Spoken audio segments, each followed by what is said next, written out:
जय हिंद दोस्तों हम आज इस वीडियो में अपने संविधान के बारे में मेन टॉपिक को समझने वाले हैं कि दोस्तों जो हमारा संविधान है इसका निर्माण किस प्रकार से हुआ।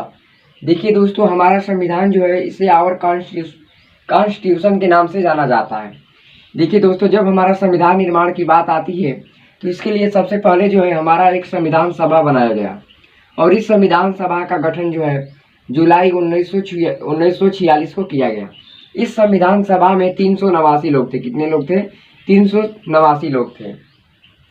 संविधान सभा का जो अध्यक्ष थे वह डॉक्टर राजेंद्र प्रसाद को बनाया गया। डॉक्टर राजेंद्र प्रसाद जो है भारत के प्रथम राष्ट्रपति होने का इन्हें गौरव प्राप्त है। अब देखिए, संविधान सभा का जो पहली बैठक हुई थी वह 9 दिसंबर 1946 को संविधान सभा का पहला गठन हुआ था। इसके बाद देखिए, संविधान सभा के अतिरिक्त एक अलग समिति भी बनाई गई थी। संविधान सभा के अतिरिक्त एक समिति भी बनाई गई थी जिसे प्रारूप समिति कहा जाता है। इस प्रारूप समिति के जो अध्यक्ष थे वह डॉक्टर भीमराव अम्बेडकर जी को बनाया गया। डॉक्टर भीमराव अम्बेडकर जी ने अपने संविधान को आत्मा कहा है। क्या है? संवैधानिक आत्मा कहा है। अब देखिए, संविधान दोस्तों, जो हमारा संविधान लिखा गया वह कैबिनेट मिशन के तहत लिखा गया है। जो हमारा संविधान निर्माण हुआ यह कैबिनेट मिशन के तहत बना है। देखिए, हमारा संविधान जो निर्माण है 26 नवंबर 1949 को हमारा संविधान बनकर तैयार हो गया। इसीलिए 26 नवंबर को संविधान दिवस मनाया जाता है। 26 नवंबर को संविधान दिवस मनाया जाता है। इसके बाद देखिए, 26 जनवरी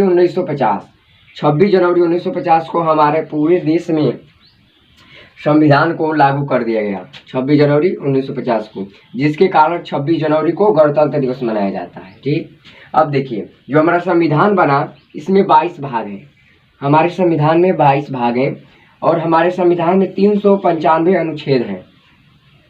और हमारे संविधान में जो है पहले 8 अनुसूचियाँ थी, लेकिन इसे बढ़ाकर 12 अनुसूचियाँ कर दी गई है। अब देखिए यहाँ पर जो हमारा संविधान है, संविधान को लिखने में 2 वर्ष 11 माह 18 दिन का समय लगा। संविधान लिखने में 2 वर्ष 11 माह 18 दिन का समय लगा। इसे और संविधान सभा जो है, संविधान सभा के संवैधानिक सलाहकार, संविधान सभा के संवैधानिक सलाहकार कौन थे? तो आप याद रखना है, VN राव थे। अब देखिए, हमारे संविधान में मानव को अधिकार को लेकर कई अधिकार दिए गए हैं। जैसे कि सबसे पहले अधिकार देने वाला UNO यानी संयुक्त राज्य अमेरिका ने 10 दिसंबर 1948 को राष्ट्रीय मानवाधिकार की घोषणा की। तभी से जो हमारा 10 दिसंबर है, 10 दिसंबर को मानवाधिकार दिवस मनाया जाता है। और भारत में अगर बात करें मानवाधिकार दिवस की तो 1993 ईस्वी में राष्ट्रीय मानवाधिकार का गठन किया गया, आयोग का गठन किया गया। अब देखिए, हमारे जैसे कि 2 अधिकार हैं संविधान में। मूलतः 2 अधिकार सबसे ज़्यादा फेमस है। एक को मौलिक अधिकार और दूसरे को मौलिक कर्तव्य कहा जाता है। मौलिक अधिकारों की संख्या संविधान में 6 है, ठीक है। और मौलिक कर्तव्यों की संख्या कितनी है? 11। आपको याद रखना है कि मौलिक अधिकारों की संख्या कितनी होती है? 6। और मौलिक कर्तव्य की जो संख्या है वह 11 होती है।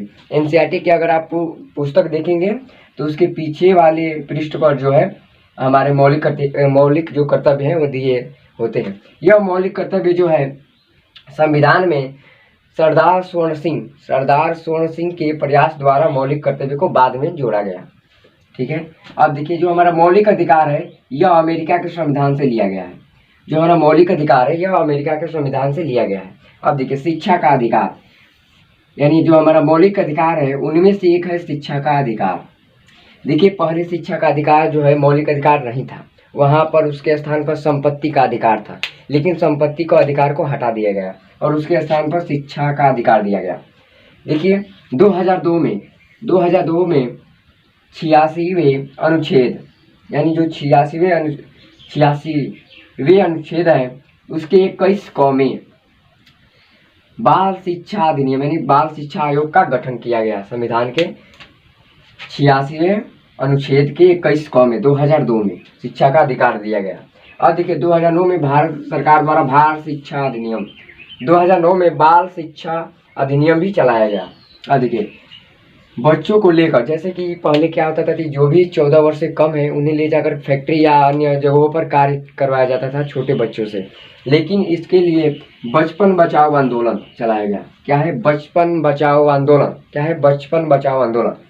इस आंदोलन को किसने क्रियान्वित किया? कैलाश सत्यार्थी ने। कैलाश सत्यार्थी ने इन्होंने बचपन बचाओ आंदोलन पर रोक लगाया कि कोई भी व्यक्ति, कोई भी जो छोटे बालक हैं, चाहे जो जिनका आयु 14 वर्ष से कम है, उन्हें शिक्षा का अधिकार दिया जाए, न कि अन्य फैक्ट्री या कंपनियों में कार्य के लिए ले जाया जाए।